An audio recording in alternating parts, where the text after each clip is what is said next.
안녕하세요. 세상 모든 잡다한 지식을 알려드리는 잡시광입니다. 전 세계를 강타한 혼란은 이제 미국과 중국의 갈등으로 번지는 양상을 보이고 있습니다. 도널드 트럼프 미국 대통령은 지난 13일 트위터를 통해 무역협정의 잉크는 아직 마르지 않았고 전 세계는 중국에 의해 큰 타격을 받고 있다고 언급했습니다. 최근의 사태에 대해 중국의 책임을 노골적으로 제기하면서 동시에 중국에 추가적인 무역 압박을 가할 수 있음을 시사한 것입니다. 미국이 이렇게까지 강경한 입장을 보이는 이유는 두 가지입니다. 첫 번째는 미국이 입은 피해가 생각보다 크기 때문입니다.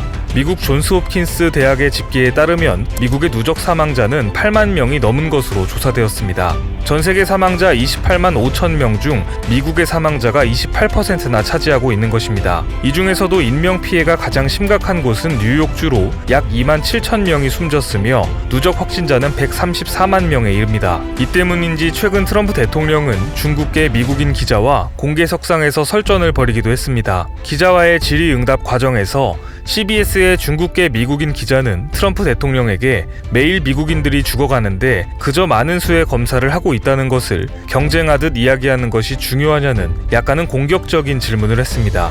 이에 트럼프 대통령은 전 세계 사람들이 목숨을 잃고 있으며 이것은 중국에게 물어봐야 할 질문이니 나에게 묻지 말라고 다소 퉁명스러운 대답을 내놓았습니다. 이에 대해 사람들의 평가는 엇갈리고 있습니다. 트럼프의 인종차별적 행동이다, 비겁하다라는 의견도 있는 반면 다소 거칠기는 했지만 최근 미국에 닥친 최악의 상황과 이에 보이는 중국의 태도를 이유로 트럼프 대통령이 화를 낼 만도 했다는 의견이 있습니다.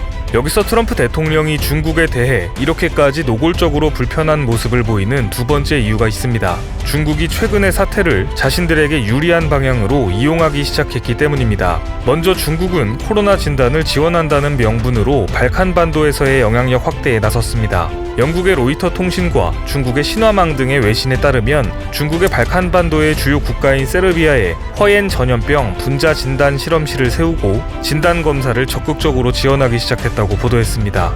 이 실험실은 지난 4월 8일 계약 체결 이후 4월 20일 완공까지 불과 12일밖에 걸리지 않았으며 연구 인력, 핵심 장비, 진단 키트 모두 중국에서 공수되었습니다. 뿐만 아니라 중국은 이번 사태의 종식 이후에도 연구실을 유지하여 세르비아의 보건체계의 지원을 존속하기로 합의했습니다. 중국은 비슷한 방식으로 진단을 지원하는 연구소를 아랍에미리트와 브루나이에도 세워준 것으로 알려졌습니다. 중국은 EU 회원 가입 후보국인 세르비아에 수십억 달러의 자금을 빌려주고 철도, 도로, 발전소 건설을 지원하였으며 이에 세르비아는 1대1로 사업에도 참여한 상태입니다. 즉 중국이 진단키트 제공과 방역 지원을 빌미로 1대1로 사업을 비롯한 세계 각지에서의 영향력 확대에 나선 것입니다. 이뿐만이 아닙니다. 중국은 최근 대만에 대한 압박까지 강화하기 시작했습니다. 홍콩 사우스차이나 모닝포스트는 최근 중국의 퇴역 장성들과 정치평론가, 시민들로부터 대만 무력 통일에 대한 목소리가 높아지고 있다고 보도했습니다. 이 기사에서 베이징 항공우주대학 텐페이룽 교수는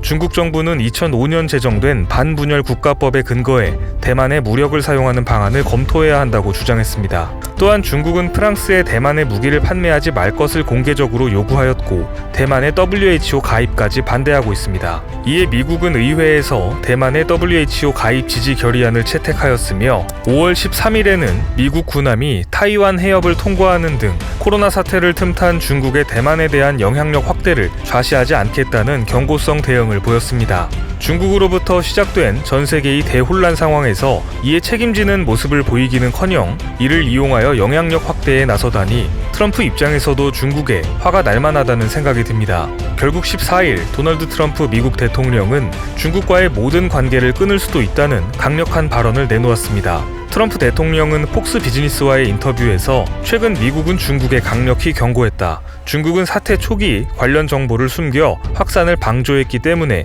피해 보상과 제재 방안을 추진하고 있으며 경우에 따라 중국과의 모든 관계를 끊을 수도 있다고 전했습니다. 이어 중국에 대해 굉장히 실망했으며 지금으로서는 시진핑 주석과 대화를 하고 싶지 않다고 덧붙였습니다. 전 세계를 강타한 혼란이 장기화됨에 따라 제2의 미중 갈등으로 확산되는 조짐이 보이는 가운데 이러한 갈등이 당장 6개월 앞으로 다가온 트럼프 대통령의 재선에 어떠한 영향을 미치게 될지 관심 있게 지켜봐야 할 것 같습니다. 오늘 준비한 소식은 여기까지입니다. 앞으로도 전 세계에서 벌어지는 잡다한 이슈와 지식들을 재미있고 정확하게 정리해서 전해드리겠습니다. 시청해주셔서 감사합니다.